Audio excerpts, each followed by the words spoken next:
2 men, 2 philosophies, 2 choices,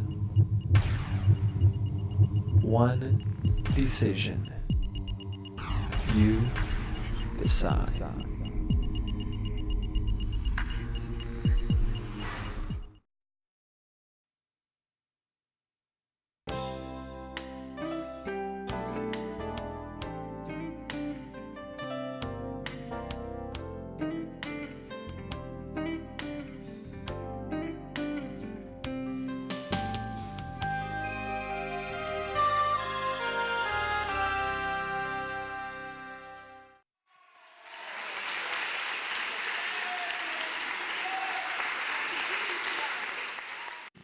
All right, well, it is an honor to be here tonight. My name is Kent Hovind. I was a high school science teacher for 15 years, and now for about 14 years I've been doing seminars on creation, evolution, and dinosaurs.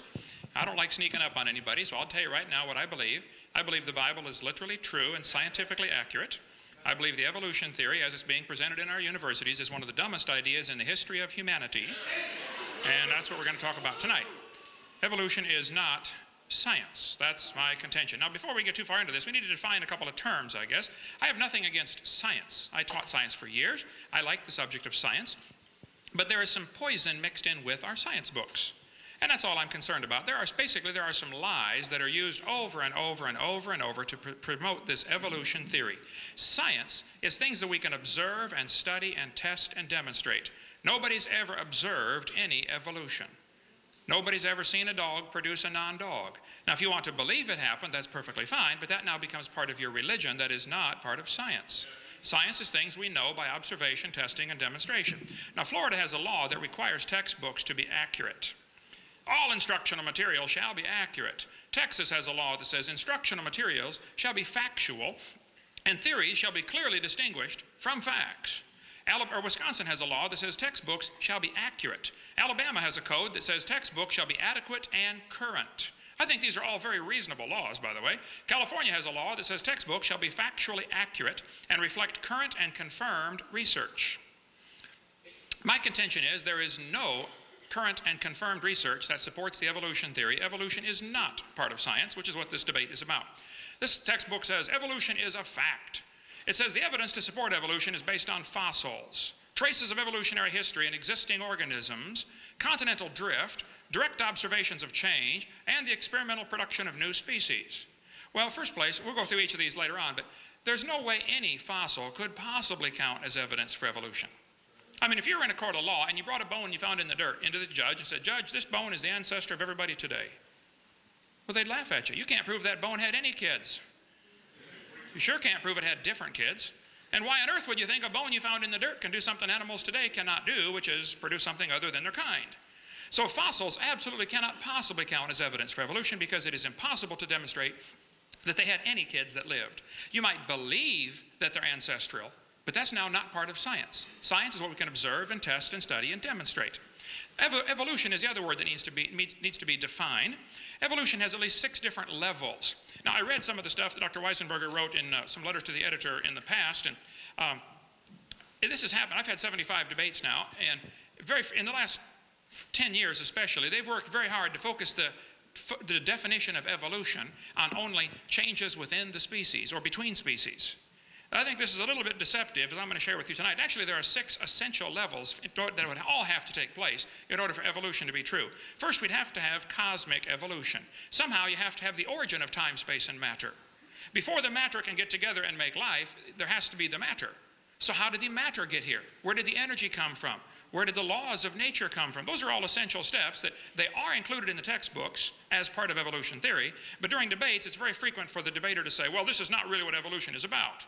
Well, I'm sorry, it has to happen for evolution to even take place. So yes, it is what evolution is about. Secondly, you have to have chemical evolution. According to the Big Bang theory, the Big Bang produced hydrogen and maybe some helium. Well, then how on earth did we get all these other elements? You mean uranium evolved from hydrogen? We see lots of elements decay, break down. We don't see them go up without enormous energy input. And now you're back to the chicken and the egg problem. You have to have the stars already existing to produce the higher elements. So you really got a problem. Either stellar evolution or organic evolution or chemical evolution had to come first. But either way, you have a chicken and an egg problem. Thirdly, you have what I call stellar evolution, which is where the stars would have to evolve. Nobody's ever seen a star forming. One professor said, oh, we see a star forming right now in Crab Nebula. I said, no, you don't. You see a spot getting brighter. You're assuming it is a star forming. It could be the dust is clearing and there's a star behind it. The fact is, we have never observed a star forming. We see stars blow up all the time. It's called a nova or a supernova. And yet there's enough stars out there right now that everybody on Earth can personally own 2 trillion of them to yourself. Those are the ones we know about. We don't know about the ones that we don't know about. Fourthly, there would have to be what's called organic evolution. Somewhere, somehow, long ago and far away, life had to get started by non-living material. Now, the evolutionist is left with the very embarrassing position of having to believe in spontaneous generation, even though it was proven wrong several hundred years ago. All the experiments by Francisco Redi and Louis Pasteur and many others have said, look, life begets life.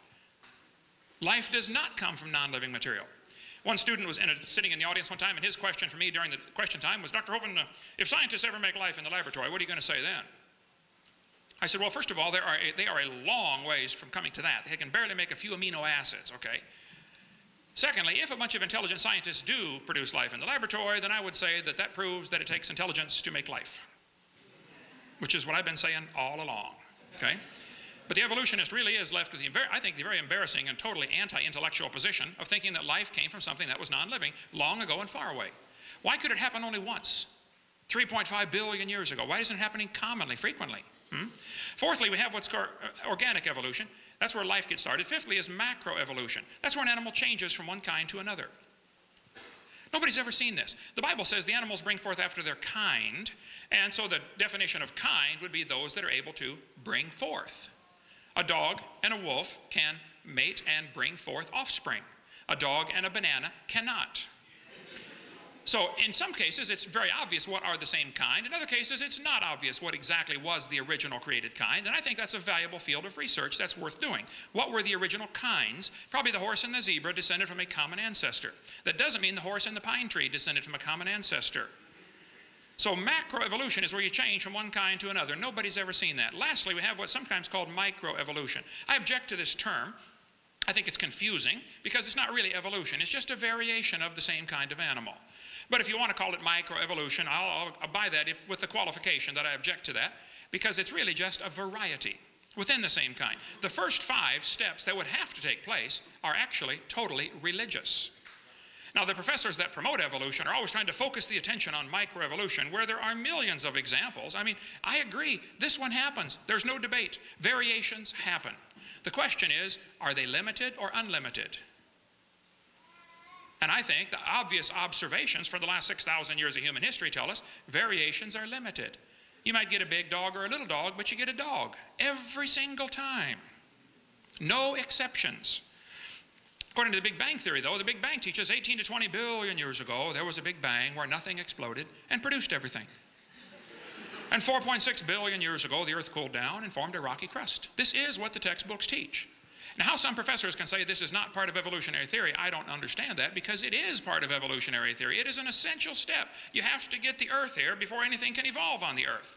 And so they say the Earth cooled down and a rocky surface was created. And they say as the Earth formed, it was like the moon, and the Earth's surface was hot, and there were large pools of bubbling lava. But oceans formed as it rained on the rocks for millions of years. This is what's in typical textbooks all across the world as part of the process of life getting